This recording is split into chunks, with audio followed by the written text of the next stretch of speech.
Hey friends, this is Dolynny TV. Glad to have you aboard here this evening. I'm going to start with telling you, if long-winded episodes aren't quite your thing, you'll want to pick and choose your spots and skip ahead to find out what you want to find out of today's edition. The Oilers, well, we are, 6 days away from the home opener and 6 days away from kicking off this crazy season with a Battle of Alberta against the Calgary Flames.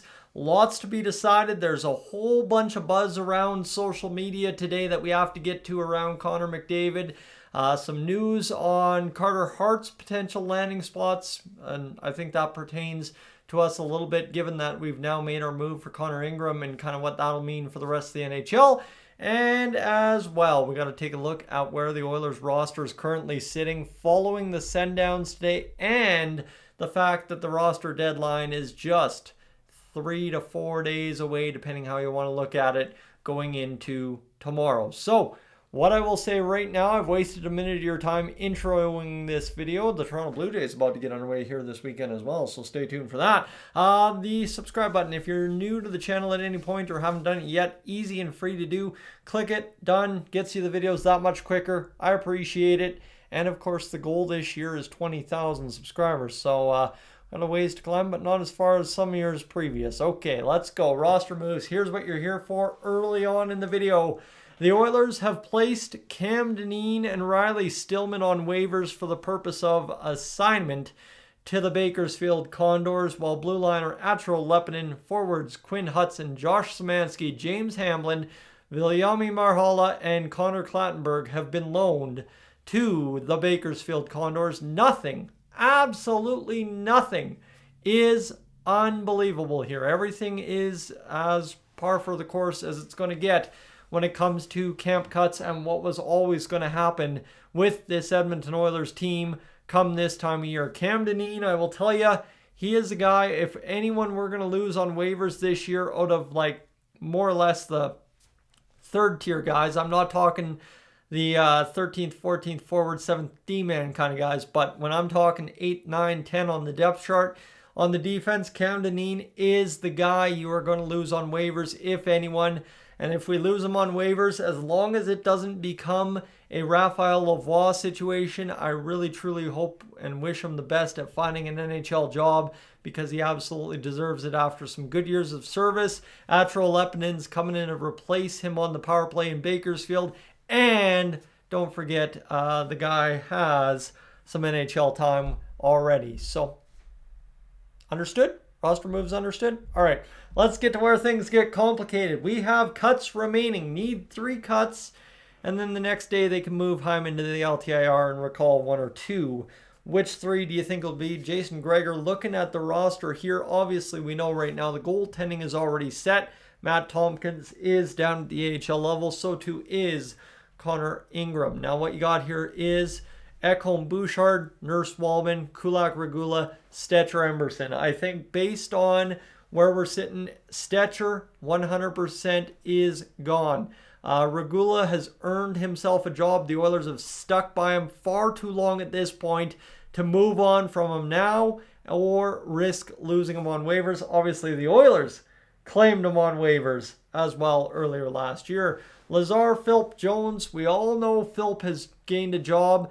I think it's very clear here that for the Oilers, Janmark, Jones, Lazar, and for the sake of argument here, you can send down one waiver eligible player out of this without getting into the bonus structures too much of Savoy and Howard, and that being Tomashek, or Tomashek, sorry, still getting there.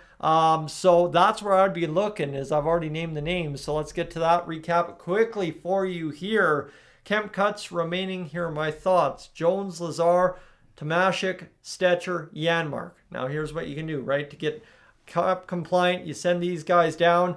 Best case scenario is Matthias Janmark gets claimed. Again, I think at this point, if somebody was going to trade for him, we already would have done it. I know there's a lot to be said about what could happen this weekend, and I don't want to speak for the future. Stetcher, I really don't know if anyone's looking to claim him at this point. And maybe a guy that on a busy waiver wire where other teams are making hard decisions, you could sneak him through. Max Jones, Curtis Lazar, correct me if I'm wrong. I don't think either of them have done anything this camp to say they must be on the NHL roster, not like Noah Philp. And Curtis Lazar, again, a guy who he's bounced around. So if he gets claimed, it's nothing new to him. And for us, it's not a major loss given the fact that then you'd probably have Jones and Philp and all those guys, Yanmark kicking around. Anyway, the roster is crowded. We knew that from the word go in July. Tomashik, you can recall him from the minors the next day. He's non-waiver eligible, so you just get him back up once there's cap space, and away you go. Simple like that, right? You can call up one or two of these guys.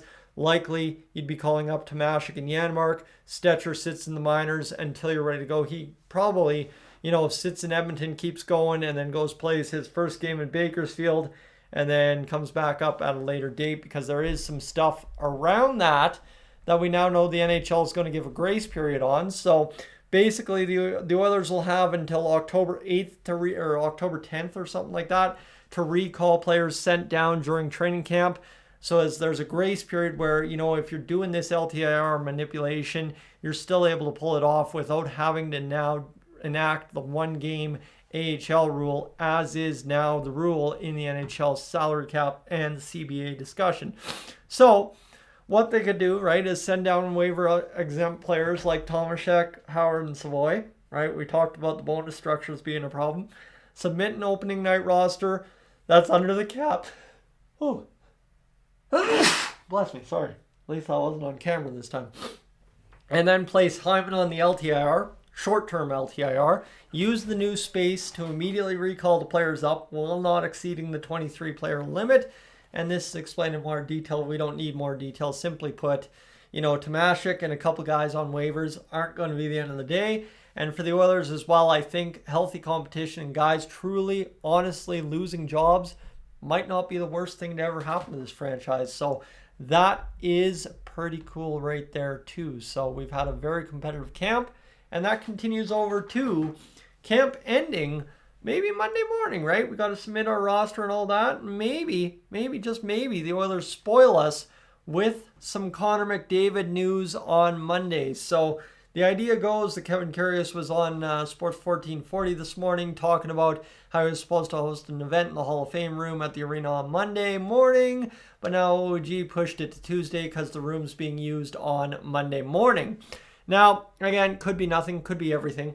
And this is not, I don't want to say Conor McDavid's signing on Monday. That's not at all the purpose of this segment of the video. The purpose of this segment of the video is it's only going to get more lunatic sideways from here when we end up talking about stuff like this, because every bit of pressure is on to get Conor McDavid signed and for the organization to make sure this one stays as drama-free as possible. Every little nugget that gets dropped, and Jeff Jackson, friends, we all know it. I've told you multiple times here on the channel. Jeff Jackson doesn't like things getting out within the Oilers organization. So what I'll tell you is that it's probably going to stay all quiet until Monday morning and we find out what's going on there. It could be as simple as, of course, Stan Bowman sitting there going over the roster cuts with the media and talking things over. I don't know. There could be a ton of things happening. But again, let's just say that's a pretty big thing to be happening Monday morning, that an event's getting bumped. So we'll stay tuned and we'll see what happens as the weekend develops. But we could be in for a wild ride learning about Conor's contract. Again, why it makes so much sense that's Conor McDavid's contract being signed Monday morning in the Hall of Fame room is simply, we know now what Kirill Kaprizov's number is. We now know, some other guys are getting extensions. Things are breaking. Jackson Lacombe was today. I think the Oilers have the utmost need to get this done before it becomes a true distraction at the start of the regular season. A bad start for the Oilers would only magnify a firestorm that's already begun. And I think for Conor McDavid, why have it be a distraction to your team when you're the captain, you're the leader, and you have much bigger things like winning a Stanley Cup to worry about? So that would be how I sum that up for you tonight. It is as simple as it just makes sense to get it done then and there, start a brand new week, start a brand new season all in 1 week, and just bang, away you go. The Oilers signed Conor McDavid, and none of this headline material needs to happen from here on out, because again, if we keep having this kind of hysteria every time something like this gets put out into the ether, it is going to be lights out for how stupid this season's going to be. Everybody's sick of talking about Conor McDavid. I'm sick of talking about Conor McDavid. Patrick, I know you're sick of talking about Conor McDavid. And my goodness, if we could end that on Monday, it would be absolutely beautiful. Let's get it done. Now, another guy nobody in Oilers land is ever going to get sick of talking about for some reason, because I know, like, oh, we've got Connor Ingram, but we could have had Carter Hart for $4 million. Well, how about the Carolina Hurricanes? They say no. Frank Saravelli reporting this evening that the Carolina Hurricanes will not be signing either Michael McLeod or Carter Hart. Now, again, it's become abundantly clear by a bunch of articles over the span of the past week that one, Carter Hart is most likely to be signing with the Vegas Golden Knights. Some claiming it to be a foregone conclusion. Others claiming it's the only thing that makes sense. I really don't care as long as it ain't the Oilers, because, again, guys, we just went through this with Evander Kane. We've gone through it with Corey Perry. We've gone through it with whoever else you want to mention. Is the Oilers like bringing in these firestorm players, and everybody likes cheering for them, and they really haven't ever changed the dial. I know Corey Perry was a great player last year for us in the year previous, but again, all it did was extend the Perry curse, right? So at some point, the Oilers, just staying away from a PR pariah might not be a bad thing, and go out there and do the thing. Just win a Stanley Cup without anybody asking questions about our morals or stuff, because I mean, there's people also asking questions still about us because of who's running the ship. So it is what it is, and I'm not sitting here judging people the way you might feel I am. It's just at some point it's not going to be us, and it's not going to be us this time with Carter Hart. That's all I'm saying. So, friends, stay tuned. Of course, the Conor McDavid news could be the biggest thing of the weekend. There is still one more preseason game to go. It'll be on TV tomorrow night against the Vancouver Canucks, as we likely get our first look at Evander Kane in a Canucks uniform against our Edmonton Oilers. And then we'll see him, right back there next Saturday on October 11th as well. So it's going to be a busy next 10 days of hockey. That much I can guarantee you. But by this time on Friday next week, we'll be gearing up. After talking about the Battle of Alberta all week, we'll be gearing up for a big Saturday night matchup against the Vancouver Canucks, as tonight we gear up for a, you betcha, Friday night matchup to close out the preseason against the Canucks. For right now, though, I'm up on Oda here. Again, if you are new to the channel, definitely consider hitting that subscribe button. I won't flash the graphic. I'll save you. I trust you. But leave a like on today's edition. And I guess, hey, maybe give me your 3 players you're thinking about sending down by Monday afternoon. Have a good one.